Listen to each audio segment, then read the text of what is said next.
면접법에 대해서 또 말씀드리겠습니다. 오늘의 마지막 영상인데요. 자, 면접법도 제가 이렇게 한번 좀 보여드려야 될 것 같아서요. 자, 지금 말씀드릴 거는 이제 면접관 그리고 지원자의 입장에서 한번 좀 말씀을 드리겠습니다. 자, 이 면접관과 지원자, 이걸 왜 굳이 조사연구 방법에서 설명합니까? 라고 얘기하는데, 그러니까 여러분이 조사연구의 대상이 될 수도 있지만 조사연구의 주체가 될 수도 있거든요. 근데 아마 우리가 지난주 또는 지지난주 영상에 제가 잠깐 이런 말씀을 드린 적이 있어요. 여러분이 연구조사 이런 쪽을 직업으로 하지 않으실 것 같으면 우리 이 수업과 지금 이 면접법에 관련된 내용은 조사연구도 중요하지만 그 면접 채용에 관련된 거, 일반 채용 그리고 경력직 채용 같은 거로 좀 생각을 하시면 오히려 응용력이 더 커요. 지금 이런 부분 같은 경우는요. 자, 첫 번째 말씀드립니다. 이게 일관성 있게 묻거나 일관성 있게 답을 해야 돼요. 자, 이게 무슨 말이냐? 여러분이 만약에 면접관, 내가 평가자가 됐어요. 평가자가 되면은 내가 일관성 있게 물어볼 준비를 해야 돼요. 만약에 그냥 아무렇게나 그냥 아무 말 대잔치도 아니고 뭐 생각나는 대로 물어보게 되면 아주 형편없는 자질이 떨어지는 면접관, 평가자로 오해받기가 쉽습니다. 특히 이제 요새 같은 경우는 그 블라인드 채용 그리고 자, 질문한 이런 채용 과정에서의 뭐 인권 침해 요소가 분명히 있기 때문에 그런 것을 좀 조심해서 이제 면접관이 준비를 해야 되는데요. 일관성 있게 물을 수 있는 준비를 하는 게 도움이 되는 게 바로 우리 조사방법론의 이런 뭐 질문지법이라든가 설문법 이런 것들입니다. 관찰법도 마찬가지입니다. 다음에 배울 거지만. 자, 근데 이제 여러분이 지원자일 경우를 한번 생각해 보세요. 자, 지원자일 경우는 질문에 대해서 이랬다 저랬다 얘기를 하는 거는 그건 굉장히 불리해져요. 일관성 있게 얘기하는 게 무엇보다 중요하죠. 자, 이렇게 물어봐야 됩니다. 그럼 교수님 무슨 일관성을 가지고 얘기를 해야 됩니까? 라고 얘기하는데, 자, 여러분이 제출하는 이력서, 여러분이 제출하는 자기소개서와 내가 말하는 내가 면접에서 말하는 내용이 이게 좀 일치돼야 돼요. 이 김영재라는 사람은 이력서의 내용과 자기소개서의 내용과 면접에서 말하는 게 다 다르네? 이러면 진짜 이제 일관성이 없는 사람이 돼버리는 거죠.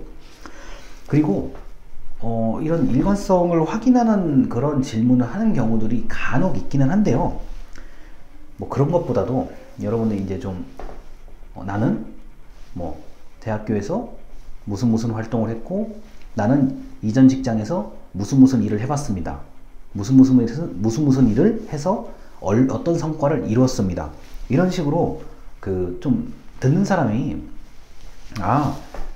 이 사람의 말을 들어보니까 면접관의 머릿속에 일정한 그림이 그려져요.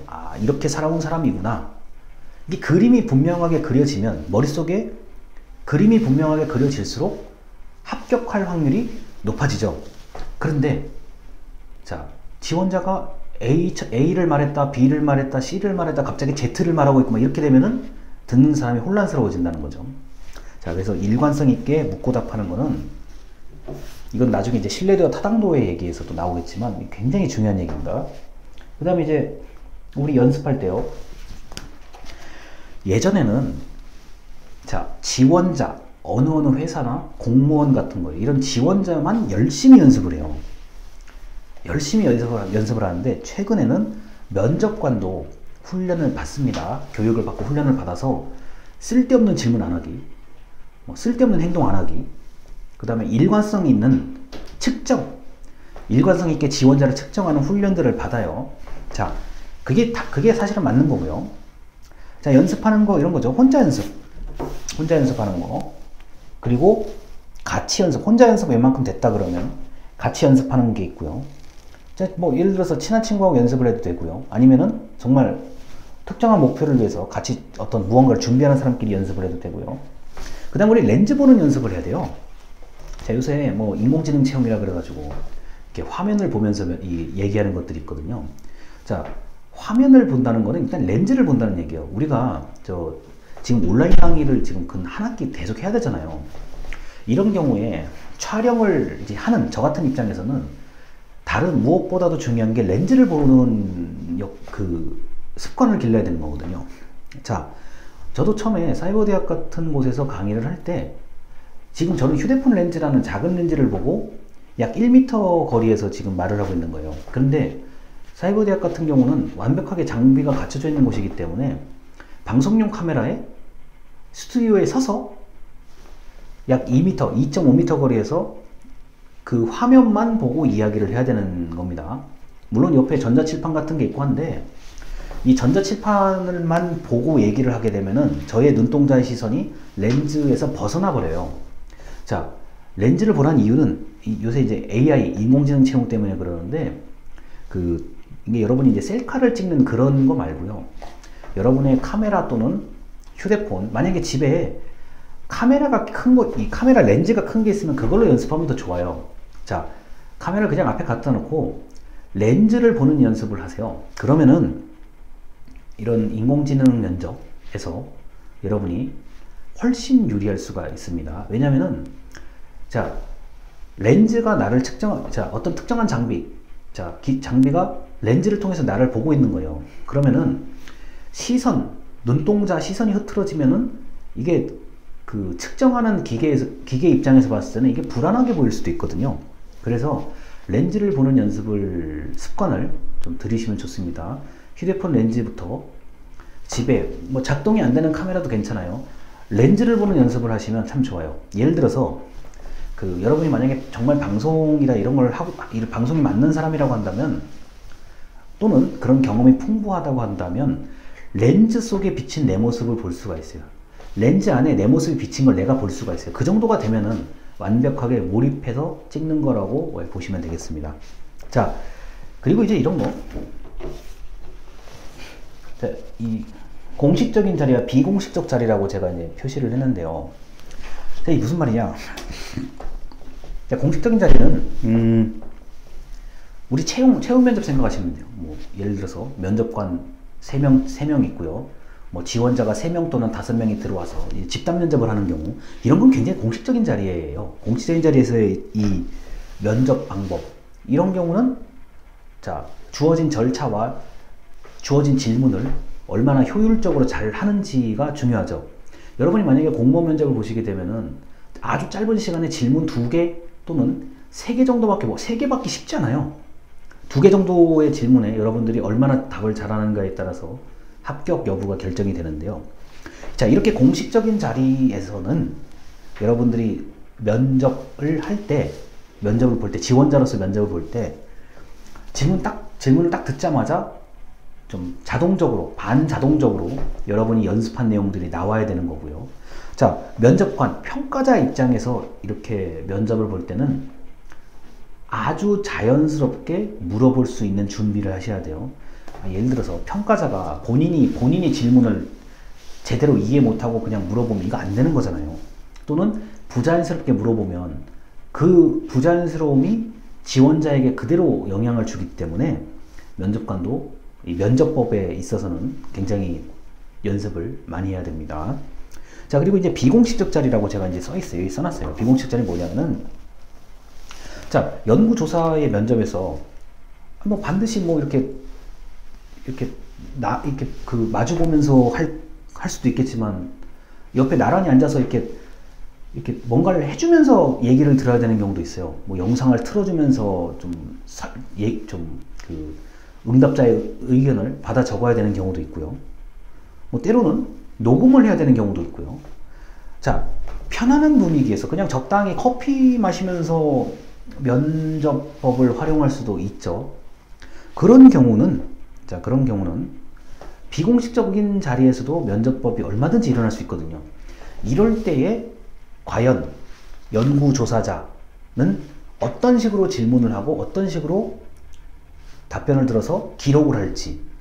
자, 그리고 응답을 해주는 사람 입장에서는 이거 비공식적 자리에서 내가 이거 모른다고 해야 될까? 모르면 모른다는 얘기를 차라리 빨리 해주면 이해가 되죠. 더 좋죠. 이거 내가 여기서 모른다 그러면 창피하다는 그런 인상을 심어주지 않을까? 근데 이제 모르면 모른다, 이해가 안 되면 이해가 안 된다, 좀 얘기를 해줘야 빨리 대응을 할 수가 있죠. 만약에 그게 아니라 그러면은, 연구조사가 끝난 다음에, 끝날 때쯤에, 나는 잘 이해가 안 되네. 이렇게 돼버리면 완전히 원점으로 다시 돌아가는 게 되거든요. 그래서 이게 공식적 자리와 비공식적 자리를 왜 이렇게 얘기를 하냐면은, 우리가 채용 면접에서는 100% 공식적인 자리예요. 채용 면접은 1대1로 얘기하더라도 공식적인 자리인 거예요. 공식적인 면접법이고요. 비공식적인 면접법은 연구조사, 그 응답자에게 많은 이야기를 끌어내서 친밀감을 형성하고 뭔가 더 의미 있는 정보를 받기 위해서 할 때는 이제 비공식적인 분위기, 비공식적인 자리가 무엇보다도 중요하다고 하겠습니다. 이 면접법은 글쎄 오늘 제 영상에서, 이 지금 영상에서는 여러분들이 일관성 있게 답할 수 있는 준비를 하는 게 좋겠고요. 그 다음에 연습을 하는 거 그건 여러분의 자유인데, 이 렌즈를 보고 말하는 습관을 많이 기르셨으면 좋겠어요.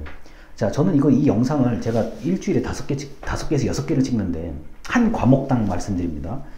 제가 지금 이번에 찍어야 되는 영상이, 제가 20개예요. 일주일에 20개의 영상을 찍거든요. 일주일에 20개의 영상을 찍는데, 20개를 제가 편집을 하잖아요. 그래야 유튜브에 올릴 수 있습니다. 자, 저는 제 모습을 보기 싫어도 계속 봐요. 그러면서 메모를 해요. 저도 이게 이 부분에는 시행착오가 있다, 없다, 다음에는 좀 바꾸자, 뭐 한다, 이렇게 메모를 나름대로 하거든요. 근데 이제 그게 바로 연습의 효과가 이렇게 바로 나타나는 건 아니에요. 좀 더 시간이 많이 걸리긴 할 것 같은데, 이 렌즈를 바라보는 연습을 한다는 것은 굉장히 나중에 인공지능 체험이라든가 모르는 사람, 그러니까 렌즈를 내가 모르는 사람이라고 생각하고 보시면, 한번 가정을 하고 상상을 하고 한번 보세요. 그러면은 좀 더 편안한 마음을 가지고 면접을 할 수가 있습니다. 자, 그래서 면접법은 우리가 당장 현실에서 써먹을 수 있는 내용이 많다는 점에서 꼭 기억하셔가지고, 나중에 조사 방법론 시간에 맞죠, 그때 그 말이 일리가 있는 얘기였구나, 이렇게 생각하실 수 있으면 저의 이제 목적이, 이 강의의 목적이 달성된 거라고 해도 아무런 틀림이 없습니다. 자, 일단 여기까지 들어주셔서 감사하고, 제가 강의 방법을 나름대로 조금씩 바꿔보려고 노력은 하는데, 이제 여러분들이 어떻게 생각하실지는 아직은 모르겠어요. 자, 궁금한 거나 또 건의사항 같은 게 있으면 저한테 꼭 말씀을 해주시기 바랍니다. 자, 들어주셔서 감사합니다.